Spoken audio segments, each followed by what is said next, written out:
La dynamique universitaire au sein de la région Asie du Sud-Est s'inscrit dans un environnement en mutation dans tous les domaines et à toutes les échelles locales, nationales et régionales.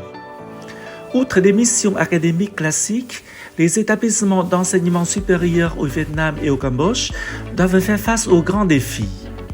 Il s'agit d'adapter et de créer de nouveaux programmes de formation pour répondre aux besoins du marché du travail qui change très rapidement avec l'industrie 4.0 et toutes ces nouvelles technologies.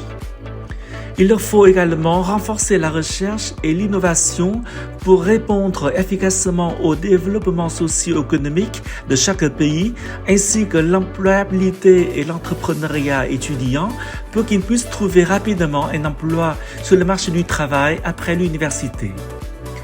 Sur le plan opérationnel, la fuite des matières grises dans les universités publiques et les exigences d'aligner les activités sur les standards nationaux et internationaux constituent de grands défis pour les universités publiques.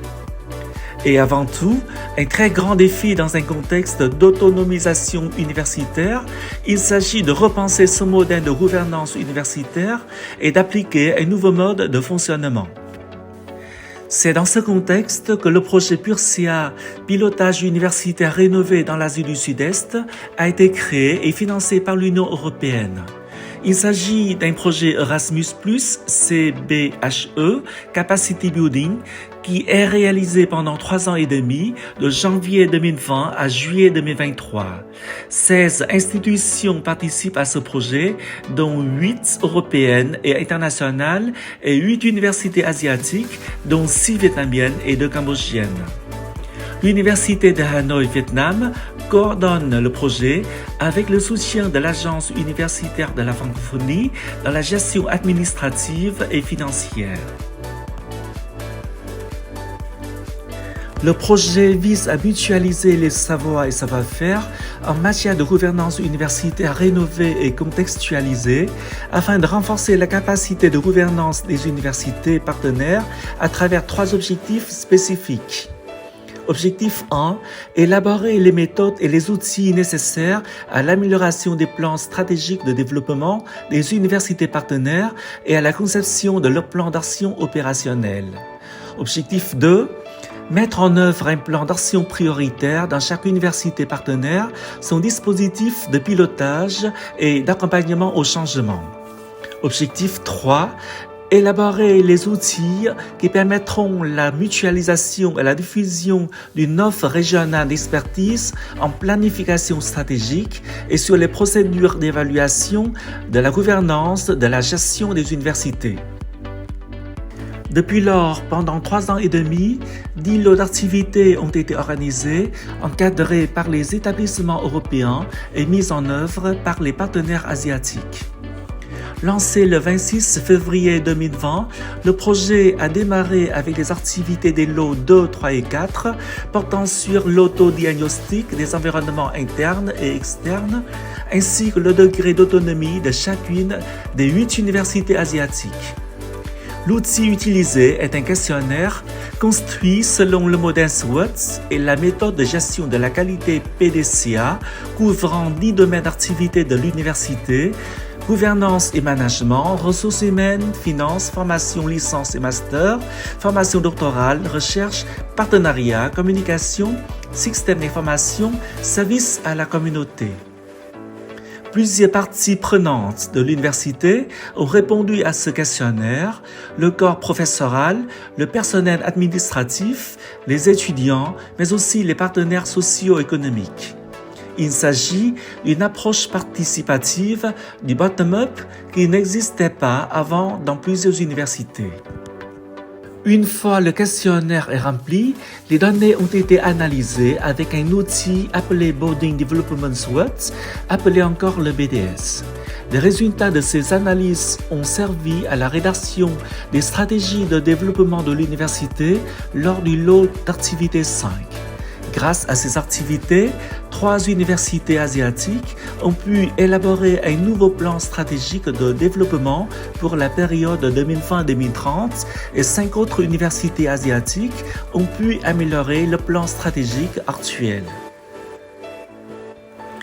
Les activités du lot 6 a duré environ 1 an et demi. C'est le moment où les 8 universités asiatiques ont choisi les axes prioritaires, maximum 3 axes, et les ont traduits en plans d'action pluriannuels et annuels. Les bénéficiaires du projet, qui sont des responsables des services, ont appris à élaborer des plans d'action concrets et à les mettre en œuvre grâce à des outils d'aide au pilotage tels que le tableau de distribution des rôles, la matrice RACIS, le diagramme de Gantt, la fiche de suivi. À côté des formations à la méthodologie d'élaboration des plans stratégiques, des plans d'action et du dispositif de pilotage stratégique, des partenaires asiatiques ont bénéficié de 6 formations thématiques selon leurs besoins. Système d'information décisionnelle, gestion des ressources humaines, structuration des labos de recherche, management des risques, valorisation des résultats de la recherche, de référentiels d'évaluation de HRS. Ces formations fort utiles ont attiré non seulement les participants des 8 universités partenaires, mais aussi ceux qui viennent d'autres universités. Pour la qualité du projet, on ne peut pas oublier le rôle très important des experts externes ayant de l'expérience en gouvernance universitaire. Ils ont suivi les activités du projet depuis le premier jour et ont donné des conseils pertinents sur les activités menées dans le cadre du projet.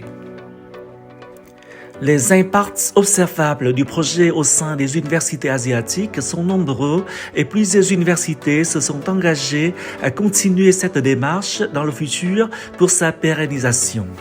En termes de livrables tangibles et durables du projet, un guide du projet PURSEA a été rédigé par une équipe de coordinateurs et d'experts du projet en mars 2023. En juin 2023, le guide intitulé « Guide d'accompagnement à la définition et la mise en place d'un plan stratégique de développement d'un établissement d'enseignement supérieur et de recherche » appelé « Guide PURSEA » a été publié en français. Toute la démarche méthodologique du projet a été présentée de façon pédagogique avec des illustrations claires. Les versions en vietnamien, en khmer et en anglais sont en préparation pour être mises en ligne sur la page web du projet. Pour atteindre ces résultats, l'équipe du projet se composant des représentants des 16 établissements membres a travaillé de concert, chacun accomplissant sa mission dans le but commun de mener à bien ce projet ambitieux.